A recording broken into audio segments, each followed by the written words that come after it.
Hey everyone, and welcome back to another anime chat with myself. We're finally back talking about another Yuri anime, which is one that whenever I've posted anything about any type of Yuri, I always get the same messages and comments, and that is, have you watched Bloom Into You? And my response has been, no, not yet. And the reason I've not watched it yet is that I've just never got around to it. Plus, I have this thing when there is a very, very popular show, a very popular movie, I try to avoid it because the hype I always find is so much more than how good the show actually is. So for example, I've never watched Game of Thrones yet. Still, yes, I know, I've had a bunch of spoilers from it to be honest. I was the same with My Hero Academia when that came out. Jujutsu Kaisen, the hype. I don't really like watching stuff that has too much hype because a lot of the time we go into it expecting it to be amazing and incredible and the best thing you've ever watched, and then it's kind of shit. So a lot of things I will avoid watching just because it's been so hyped up. And Bloom Into You was one of those ones. I've watched Adachi Shimamura, I've watched I'm in Love with Villainous. You know, I've watched other ones that are very, Citrus as well was another one, that was kind of, see Citrus was one that was really hyped up at the time as well, and again kind of disappointed me, so just kind of backing up that theory for myself. But yeah, so there's a lot of them that I won't watch, and Bloom Into You was definitely one of those ones. I finally sat down and watched it though. And you know what? I was pleasantly surprised. You do have the two female leads, and that is Yu and that is Toko. They are the two main female leads, and they are obviously the love interest of it. So let's talk about, first of all, the thing that I always talk about, and that is the music and the animation. I would say the animation style is very basic anime, to be honest. It is very pretty. The opening sequence is absolutely gorgeous. I really, really like the theme that they went round for it. I'm not too keen on the song, but I really, really enjoy the opening sequence for it. It's really, really nice. So, but the actual animation style throughout the whole show is kind of just standard anime. It is very pretty, and there was this one scene as well that I think it actually just, this happens in almost any anime. No matter what one you watch, you'll always get like this scene where it goes to like a window or it goes to like the side of a bathtub, and you just see that like that water droplet going down, and it's super well animated for some reason. But in this one there was she was looking in her coffee cup. Who was it? The friend Sayaka looked in her coffee cup, and there was just like these two bits of coffee that just went and like joined on to like the rest of the coffee, and it was just weirdly well animated. I don't know why. Is there any type of like meaning to that? I don't know, because at the time Sayaka was like kind of pouring her heart out to someone. But anyway, back to the start. The soundtrack, I actually don't know. Okay, so they have also done, let's see what else I've watched. Done Full Metal, Little Witch Academia, Snow White with Red Hair. That's where I've heard it. So when I was and Bichigiri, okay then. Yeah, when I was listening to it, I was like, this sounds awful familiar from something, but I wasn't entirely sure what it was, and it's Snow White with the Red Hair, which is one of my favourite romance animes, to be honest. It's a very guilty pleasure. Is it guilty? I don't know. It's a really nice show. I don't know. It's one of those ones that's very unproblematic. I really enjoy it. But anyway, the soundtrack sounded so familiar when I was watching Bloom Into You, and that's why, because the person who done it also done Snow White with the Red Hair. So there you go. There's nice little bridge there. But the soundtrack is gorgeous. It's really, really nice. There's no if buts or maybes. It is really nice. So yeah, the story is about you, and it's about Toko, but I think really it's more from you. It's more Yu's story. So Yu has just entered into high school, and she's got, the very first episode, she's got something on her mind, and what is on her mind is that she has been confessed to by a guy who was in her, like, is it middle school that's before high school there? I don't know, because in Scotland we have primary school, we have high school. Well, we have like kindergarten, nursery, which is like 4 years old, primary school, which is 5 to 11, and then we have high school, which is like 11, 12-ish upwards, so to like 18. So yeah, I think it's middle school that comes before high school, because that sounds like elementary, middle, high. Anyway, yeah, so a guy from her middle school confesses to her that he's in love with her, and she's like, I don't feel anything about this, which is really quite sad. And she like convinces herself that there's something wrong with her because she doesn't love him back. which is kind of sad, and she keeps on saying to herself that she can't like fall in love herself, which is just like, oh. But she's in high school, she has this brewing in her mind. Whilst that's going on, she also gets kind of talked into helping out with the student council club. She's not joining the club, she's just helping out. And she goes to the club and she meets the student council president, or the one, like the leader, or the girl that is going to be running for it. I'm not sure how that works because we don't have that in Scotland, to be honest. So I'm not entirely sure how you become student council president. We have like prefects and like head prefects, so but we don't have a campaign for it, so I don't know. But yeah, so she's in like year 3, I think. She's either a year or 2 older than you, and obviously I'm talking about Toko. And she meets like all the rest of the people there as well. And she asks Toko for some advice about this text that she's got from this guy. And she explains to her that she doesn't feel that way about anybody. And Toko says the same thing. And then it ends with Toko telling you, like when, I think she touches it, I can't actually remember the scene, I'll put it on screen just now. But it basically ends with her saying, I've not felt that way either until right this very second. Yeah, and that's how episode 1 ends. And then it's instantly like, okay, so these are the 2 love interests. And it continues from there. It's basically a slice of life. There's a bit of drama in this because, I mean, I will be talking about some minor spoilers throughout this, so just FYI, I'll try not to spoil too much about it because I do want people to watch it. But yeah, there's just some things that's like, you can tell that both you and Toko have these things going on in their mind that's very much, they have a past, they have a history.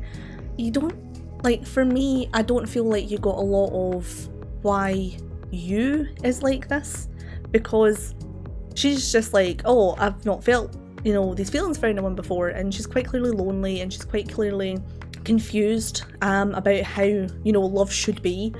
She's very confused about how Toko feels about her as well. Like, there's definitely something that, I think it's more for you, it's mostly just kind of inexperience, and I don't want to say immaturity, but she's not like matured enough to figure out what love should be. I mean, she is literally in the first year of her high school, so of course she's not going to. The same with Toko as well. She doesn't seem to really totally understand why she's never fallen in love with someone before, but why she's never had those feelings for someone before, and now she is getting these feelings for someone, and she's like, why, what, hey?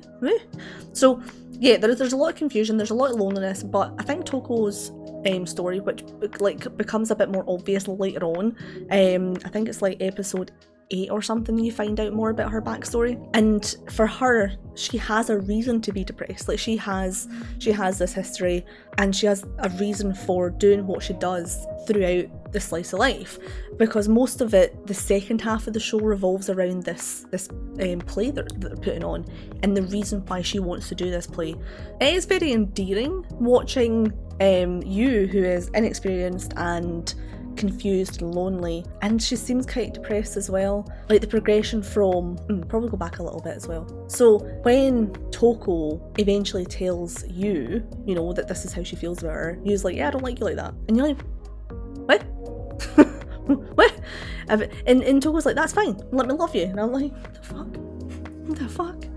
Yeah, it's a bit strange. I don't understand. Like, I mean, fair enough. It's quite clear that even in this, and it's actually mentioned throughout the show as well, that being gay in this world, in the Bloom Into You world, is still unusual and kind of hidden. There's another gay couple that is in this that do hide their relationship, so it's like, okay, it's clearly still taboo, and Toko's response to this, really, maybe not about the taboo, but really her response is like, yeah, I know that you don't love me, and that's fine, and I prefer it that way, I'm just going to love you anyway. And it kind of feels like you as well is kind of leading her on a little bit, because she keeps telling her like, oh, I don't like you, but then she accepts her kisses and stuff, which I actually really enjoyed, by the way. The fact that throughout the show you actually saw them kissing a lot more often.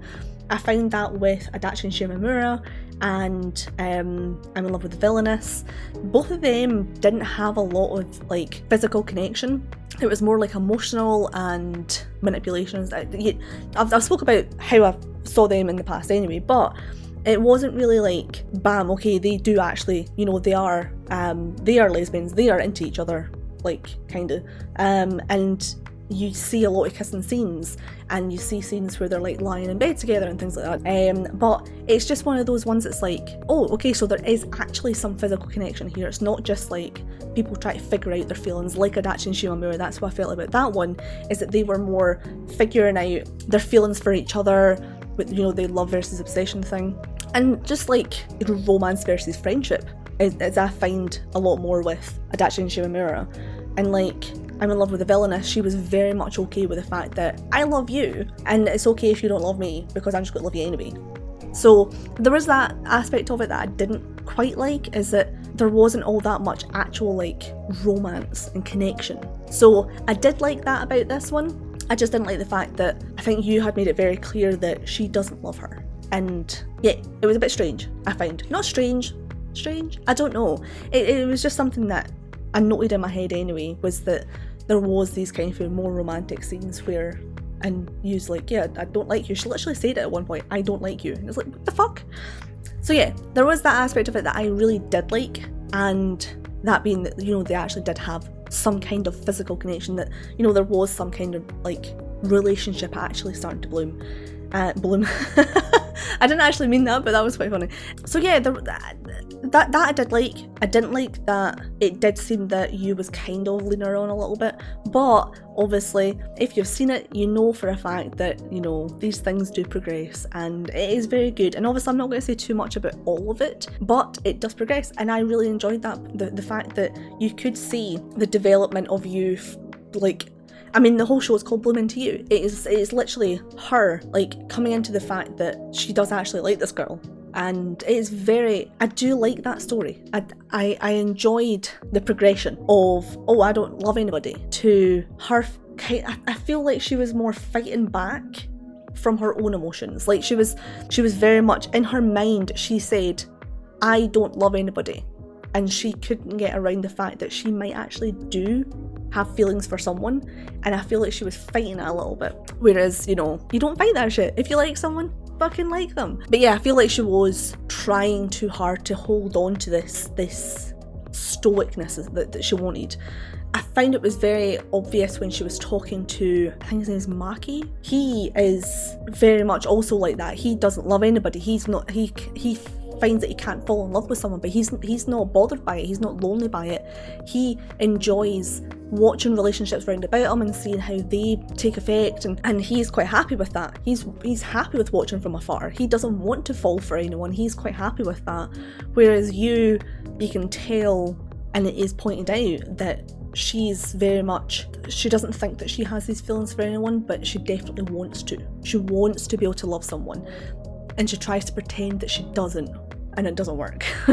There was a few scenes I very, very much liked. There was a scene where there was a rain. It was a rainy day, and you had forgotten her umbrella. Oh, cliche, I know. It was cute. Do you know what, right? It was fucking cute. I don't care. It was... I know it's very much like, oh no, she forgot an umbrella, what is she gonna do? But I really enjoyed it, okay? And she tries to find other people who's going to help her out. Her friend, you know, she's got this guy that she's into, so she goes off with him. She tries to phone her sister, but her sister's driving with her boyfriend, so she's like, oh well, I didn't really want to bother them, so she just tells them it's fine.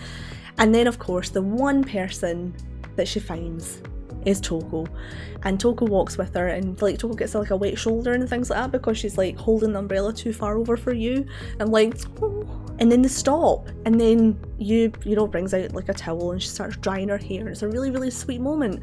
And I think it's one of those moments where like Toko maybe starts realizing that Yu is actually falling for her. So there is those scenes that are just like, I really enjoyed that scene, and the scene on the train. If you've seen it, obviously you know exactly what scene I'm talking about. It's actually very close to the end. I think it might actually be the last episode. And there's that scene on the train that's just so cute. And then like the scene that's in the gym, like the gym house. And one of the things that also, like, I don't know, it didn't bother me, but it's something that I noted in my head, was that most of the, like, there was a lot of like very intimate scenes that were at school. like in the gym shade, in the student council building and that sort of stuff, and you're like, wait, but they're trying to hide it, but they're doing this like in where people can find them all the time. What the fuck? Like the scenes that are like the scene that's in the rain, you know, they're walking down a completely abandoned street. Okay, yes, probably someone could probably see them, but it's not like that one wasn't too intimate. When they're in like Yu's bedroom, they are in the bedroom, the chances of people walking in are very, very slim. Whereas if you're in the fucking gym shade at school, chances are folk are going to walk into that, but they still continue to not bother about that. Yeah, so that kind of did stick in my head, but that scene that was in the gym shade, it was a very, very good scene, and that was, I think for me, that was like the time when I was like, right, okay, she's fallen for her. She's definitely, like, Yu's definitely fallen for Toko, because you don't kiss someone like that and say it feels really nice if you don't like the person. If someone has their tongue in your mouth and you don't like them, yeah, you definitely know for a fact you don't like them. Whereas she's like, yeah, that's nice. It's like, well, you just want to shake her and be like, yes, because you like her. So yeah, in summary for that one anyway, I did really enjoy Bloom Into You. It did make me quite sad. It was one of those kind of bittersweet ones where, and again, I don't really want to talk too much about the very like in-depth details of all of it, because there is a nice story behind it as well, and the thoughts that the characters have on like why they're depressed and things like this, that's very much I want you to watch it. I want people to go and experience it like how I did as well. I mean, obviously it's a Yuri show, so I mean the bits that I have spoke about that could be like kind of spoilers were going to happen pretty much in any show that you, any Yuri show that you watch, because most of the time Yuri is taboo and bad. Well, not bad, but like it's still kind of hidden. So you're always going to have like a scene where they either get or almost get caught. Like that's going to happen in pretty much any show that you watch. So yeah. But the little intricacies of the little story that kind of runs along the side of it, I don't really want to spoil that whole thing for you, because it's a really nice little story, but it did make me quite sad, because it was quite clearly these two girls who wanted to like each other. They wanted to, like, Toko admits that she's in love with Yu, and Yu, I feel, wants to love Toko back. Like, well, she pretty much says that, but they just feel like they shouldn't and can't. And it is sad, because it's like, don't let those feelings stop you from being with someone that you love. I mean, that's something that I kind of feel that, you know, if you have feelings for someone, then fucking be with them, because you want to be with them, you know? Don't let like these silly little things hold you back. I mean, I could always understand, like, with Adachi and Shimamura, when Adachi was like, oh, I can't be with her because she's a girl. Like, that's one of those things that is I feel very understandable, because it's still very taboo. In a lot of places, it's still quite taboo to be gay. So that one holding you back, I understand, but feeling like you don't love anybody, even though you do, I kind of feel is a really, really silly reason for not going after someone. So yeah, there is that. And, you know, something else that I felt that sadness over as well. Just jumping in here to say that the next section is about an adult media, so if that is not your thing, or if you're under the age of 18, please skip forward to the timestamp on screen and enjoy the rest of the video. Was Shoujo Sect, which it's not an anime, it's an adult anime, and it was one of the ones that was like, again, when I was talking about wanting to go down a kind of Yuri rabbit hole of just seeing shows to recommend to this friend. People were recommending it, and I googled it, I was like, and I saw it, I was like, oh, okay, that's not the type of show I was meaning, but at the same time, I did go and watch it. Now, it is, do I want to call it hentai? I don't know. There is sex scenes in it, right? There is a lot of sex scenes in it, but I don't know if I would really call it hentai, right?